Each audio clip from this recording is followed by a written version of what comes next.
Hello and welcome to Yorkshire Voice this Friday, April the 8th. I'm Will Cole. Coming up on today's show, a Yorkshire town has been named the best place to live in the UK. It's a wonderful area to live. We think that it's got more or less everything. You've got wonderful hills just along there, you've got the river. Good shops and cafes. Meet the rising star of the airwaves who has taken over Yorkshire with her unique take on interviews. And we speak to an allotment owner about the stress-relieving effects of gardening. Well, I had quite a stressful job actually before the end of my career, and I used to come home from work and I'd come round to my allotment and spend an hour here and just wind down. But first, if you're planning on heading out in your car in and around Leeds this weekend, you may need to leave more time for your journey. Delays are expected across the city due to the closure of Armley Gyratory for roadworks. Our reporter, Jessica Bailey, is live in Leeds City Centre. Jess, tell us more. Thanks, Will. I'm here on the hedgerow in Leeds City Centre, and as you can see, there are buses going past behind me. And from tonight, they'll have a very busy weekend ahead. Leeds is set to face diversions this weekend that could be as long as 13 miles due to the closure of Armley Gyratory that will affect transport across all parts of the city over the next few days. The roundabout in Armley will be shut as part of a multi-million-pound improvement plan announced by Leeds City Council in February, and it will be closed to vehicles from 8 p.m. tonight until 5:30 Monday morning. But when it reopens at the beginning of next week, there will still be changes, including a 30-mile-an-hour speed limit and narrower lanes in place. But for now, people are being advised to try to opt for public transport options rather than driving into the city centre. Back to you, Will. Thanks, Jess. As the cost of living rises, the focus is on the price of food, gas and electricity. However, the added cost of period products is yet another financial burden. Phoebe Morton spoke to the founder of a Leeds-based charity who is currently in Kenya donating products to girls in need. Period poverty is the term used for the lack of access to sanitary products due to financial constraints. More than a third of girls aged 14 to 21 in the UK struggled to afford or access period products during the pandemic. With the rise in the cost of living, there is a risk this could get worse. Freedom for Girls is a Leeds-based charity actively campaigning for menstrual equity and fighting period poverty. It's always going to be a high demand accessing services like ours. I think, obviously, everything's gone up. So, I suppose to actually produce period products, the materials that make those will have gone up as well. And at the end of the day, I suppose big companies have to make profits. But, for a long time, a lot of the supermarkets were really good, and that was really positive that they actually took the tax off, they didn't charge the tax even before the tampon tax, was removed. But I think, just general cost of living, everything's going to rise anyway, and including period products. And yeah, it needs to have somebody to stand up and say, hey, hang on a minute, this is a basic necessity. In this day and age, yeah, there's going to be a lot of people who really don't, thinking, actually, I haven't got my, even the cheapest, 50, 75, 70p, something like that. They haven't got that money. They need to feed their children. The last 60p is on a loaf of bread to feed your kids, and not period products, which, we've been sort of saying since I started in 2017, but it's just got worse and worse. It's not getting any better, unfortunately. As purse strings are getting tighter, Freedom for Girls continues to work across West Yorkshire to supply those in need with a variety of products. With the gas cap lifted and national insurance going up, the cost of living crisis is hitting the pockets of workers across Yorkshire. This is felt the most for people in the gig economy or on varied incomes. Our reporter Daniel Pye spoke to a freelance musician in York about how to survive when the bills keep rising and there is nothing left to cut. As the Bank of England expects inflation to rise to 8%, it will be freelance musicians such as Michael that will be hit the most, as well as all other workers on low incomes. I spoke to Michael about how the cost of living crisis was affecting him. I'm earning kind of less than I was, and doubled up with the fact of everything costing significantly more. Petrol, fuel in general, food, everything's going up. I'm kind of earning less than I was anyway, on top of the earning less than I was. So it's a real term loss as well as a fiscal loss. I have to work twice as hard to earn what I did before, which still isn't paying the bills, or I've had to cut back. And I mean, as you can see, this isn't exactly Castle Howard. It's a tiny little flat. It's lovely, don't get me wrong, it's nice. I out here much, I try and get out as much as possible, but it does mean I haven't, I've everything's turned off at the moment. I only turn stuff on when I need it to make sure I'm not using too much electric or gas. Whereas once over I could think, oh, I'm able to book a holiday this year or do such and such a thing. I can't. I realistically sort of have to go, well, if I've earned an extra bit of money this week, that I've got to keep that for next week, because I know that there'll be a drop somewhere. Either a student drops out, illness, especially with COVID going around, that's happening a lot. Even venues have sort of cancelled because they haven't had the staff. So you're not there's no guarantees with any of it anymore. People like Michael and many other people, both here in York and across Yorkshire, this crisis seems endless, especially as 1 in 6 people in the UK are paid below the real living wage. It's almost inconceivable, even given the cost of living crisis, that so many people are suffering, given that we have a 75.5% employment rate. I spoke to Leeds-based financial charity Money Buddies about why this is happening and whether there's any light at the end of the tunnel. So the big issue at the moment is the cost of gas, so heating your home and wholesale prices of that. That comes down to, again, global shortages because of COVID-19, the inability to produce as much as needed. But you've also got the war in Ukraine and trying to avoid sort of Russian import issues there. That means that cost is more expensive for the organisations that buy them in, so British Gas, SSE, Scottish Power, etc. And they pass that cost directly onto the consumer to protect their profits. I mean, it's very hard for people in that situation, though, because you can't plan long term unless you've got that reliability of work. And again, it's an issue with policies that are out there at the moment, things like 0-hour contracts. They don't provide enough stability. And the gig economy is doubly hard because you don't even have the security of any kind of contract. You're constantly out there looking for that sort of work. It's going to be a grim few months for workers across Yorkshire, but let's hope the cost of living crisis eases soon for Michael and Gizmo. Daniel Pye, Yorkshire Voice.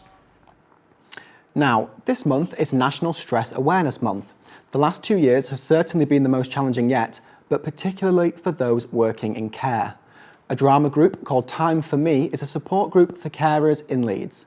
Erin Carney reports.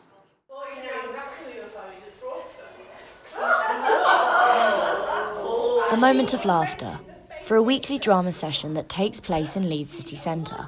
However, for this group of carers, the class comes as a welcomed release from their usual daily stressful lives.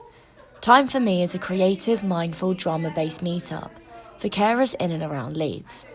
With no previous drama experience needed, the group meet at Leeds Playhouse to create a sense of community and support in a fun, safe space. So while arts and creativity is like the sort of backbone of this project, it's so much more than that. It's about your well-being. It's about giving that space for you to take care of your mental health. It's been absolutely fantastic to meet some of these carers and really understand their stories and understand how we can help them, really. Jane Dresser, a regular of the group, has been a carer for the last few years after her husband had open heart surgery last December. We have been coming to this group since February, and it's been fun every week, every time we come. We always do something different and something creative and exciting, and it's relaxing, and we don't have to think about the outside world, so that's wonderful. As soon as you get home, you've got jobs to do. As you know, there's always something to do. There's appointments to go to, hospital appointments and things like that, so there's all that to do. So it's just great to just be able to play and just not think about things. A 2021 study by Cardiff University says that the COVID-19 pandemic increased levels of stress, anxiety and depression for unpaid carers, particularly as access to support groups became generally remote. Getting out of the house, making connections in physical form is just so important to people. And it's just lovely to be able to get back out into community again. Really missed that through COVID, because everybody was saying today how difficult it is, even though things have been offered online, it's just not the same.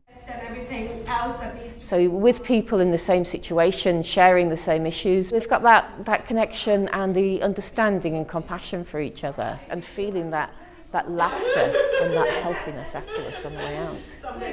With added meditation practices and gratitude circles, the group uses mindfulness to cope with the pressures of work. It gets you into the zone, so you don't have to actually think about anything. I feel I don't really want to talk about what's happening in your life. You want to be doing something else and something different outside the box of being a carer. It's such good medicine. You can just feel, I can just feel my chest expanding, and it just feels lovely after having a good laugh with people. And I think it'd be nice if there was a lot more out there that we could do. The meditation, definitely for carers, for me, it definitely helped. Breathing in, breathing out. Now more than ever, carers really need this support. Erin Carney, Yorkshire Voice. Well, the town of Ilkeley has always been loved by locals for its rich history, scenic views from the iconic Cow and Calf Rocks, and of course the Yorkshire anthem on Ilkeley Moor Bar Tat. Today, the town has gained national attention. It's been given the title of the best place to live in the UK. Yorkshire Voice's Georgia Collins took a trip to the rolling hills to find out more. Ilkeley Moor. The town of Ilkeley, northwest of Leeds and Bradford, is well known for its scenic views, convenient rail links and its community spirit. If you are of this ilk, it's a proud day. Today, the Sunday Times Best Places to Live Guide 2022 announced that Ilkeley was the best place to live in the UK and it topped the list. I spoke to residents around Ilkeley to see what they love about Ilkeley. It's not a surprise to me, we've always been saying it for years. I can't imagine moving anywhere else. I've moved briefly for university and things, but I always find myself back. It's a wonderful area to live. We think that it's got more as everything. You've got wonderful hills just along there, you've got the river, you've got a good theatre, you've got a good cinema, you've got a wide selection of shops, restaurants, you've got travel facilities, you've got buses to anywhere, trains to anywhere. By the river, which is gorgeous, especially in summer, except it's really packed, as everyone comes here with their barbecues and picnics, and my dog then goes around and eats everything. So I think it is that community engagement across the board that is the one key factor, I think, that would single us out from just another town that happened to be in beautiful surroundings, have nice resources, have nice shops. I think that's the difference. With the accolade of Best Village in the bag, the future looks bright for Ilkeley. Now, today we were joined at Yorkshire Voice by Young Audio Awards nominee and the host of the Izzy radio show, Izzy. Her show, which airs on BCB Radio, has celebrated its 2-year anniversary. Our reporter, Grace McGrory, spoke to Izzy earlier about her successes and even picked up some presenting tips along the way. So Izzy, you've had your radio show now for 2 years. What was it that made you want to start? Well, BCB contacted us and they asked if they would like to ask me if I wanted to do a radio show, and well, I said yes. Yeah, is it something that you've always wanted to do? Well, I never usually expected me to get in the radio game, but I've sort of gotten into the move of it, and it sort of, made me get into the feel of radio. Yeah, definitely, and we'll take a look at you in action.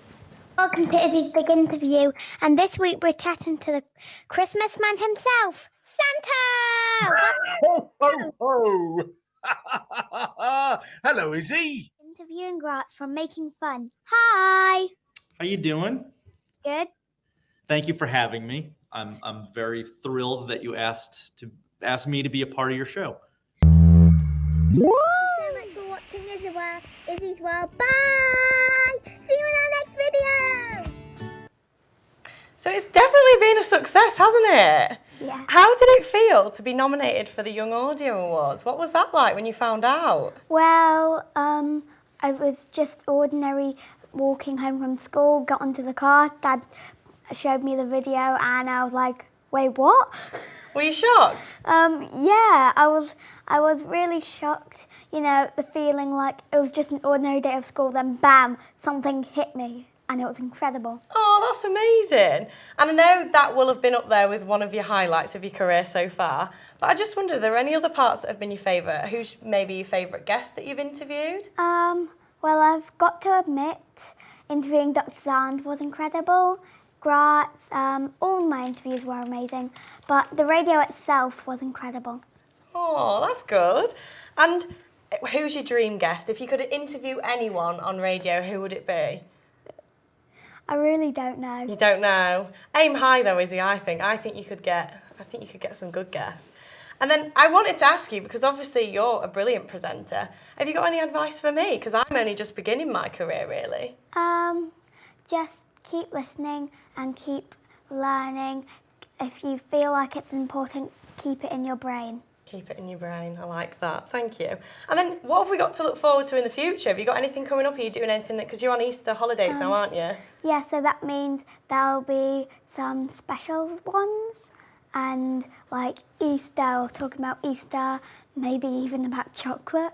Chocolate. Oh, that's my favourite topic, chocolate. I do like chocolate. Thank you so much for coming. It's been brilliant to meet you. You're welcome. Thank you very much. And you can listen to Izzy on BCB Radio every Tuesday at 6:30 p.m. And from one budding radio star to another, one of our own team at Yorkshire Voice has been shortlisted in a national radio competition. Ella Bicknell is a 6-time Student Radio Award winner. Her documentary, which tells the story of writing letters to strangers during the pandemic, has been nominated for the coveted Charles Parker Prize. The winners will be announced this afternoon in Birmingham. They'll go on to produce their documentaries for BBC Radio 4 and their 10 million weekly listenership. I didn't have full faith that someone would reply to a letter sent using a random postcode generator. Quite often, we're told to be aware of stranger danger. So, this is the story of the man that replied. I embarked on this project, hoping to make an impact on him. Never could I have known the impact it would have on me. Good luck to Ella, you're already a winner to us. Now, over to Mark for a look at all the sport. Thanks, Will. And we start with the news that England's women's football team, the Lionesses, will play North Macedonia this evening at the Tosha Proesk Arena. The last time they met, England won 8-0. The team will be hoping to extend that run in this evening's World Cup qualifier. Elsewhere, back in Yorkshire, Brighouse Town women retained the West Riding County Cup last night after beating Leeds United on penalties. Brighouse scored their first 4 penalties and their 16-year-old goalkeeper saved 2 of United's attempts.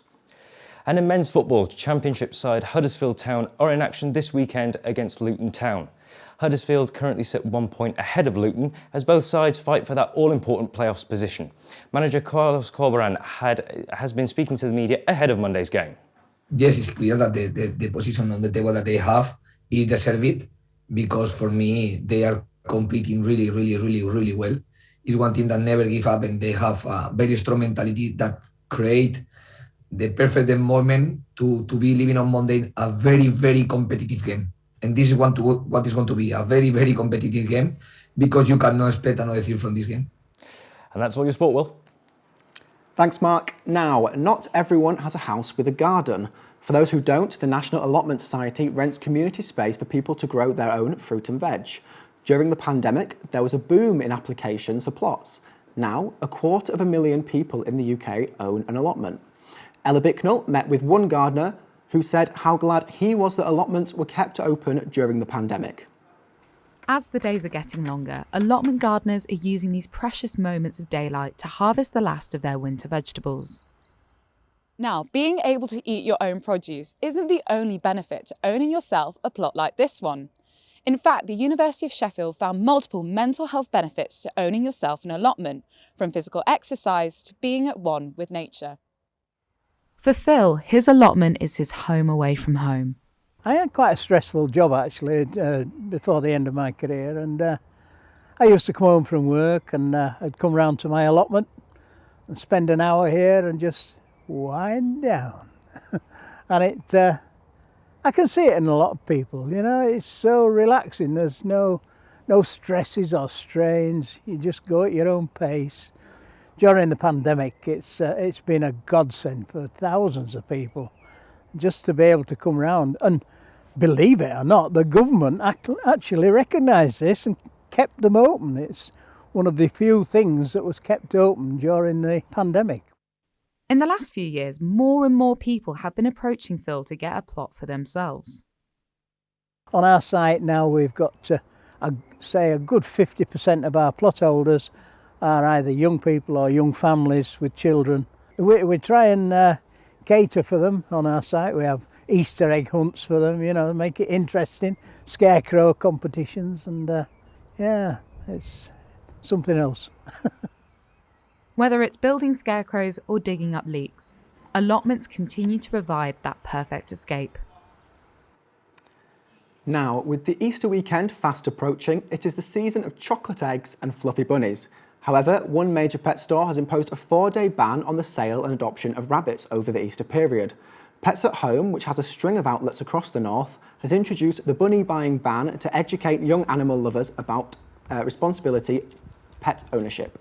Each year, interest in adopting or buying rabbits spikes over Easter due to its connections with cute chocolate bunnies, but leads to many eventually being abandoned when children lose interest. The ban will be in place from Good Friday to Easter Monday. After all, a bunny is for life, not just for Easter. And it's not just pet shops. Hundreds of cute baby animals are popping up in fields across our region. Lambing time, of course, is one of the busiest periods for farmers, and at one visitor attraction in South Yorkshire, preparations are underway for the influx of visitors desperate to get a glimpse of the newest arrivals. I pulled on my wellies and went to see for myself. Cannon Hall Farm in Barnsley is readying itself for the Easter season. It's a time of year that sees the number of animals rapidly increase as babies like this one are born.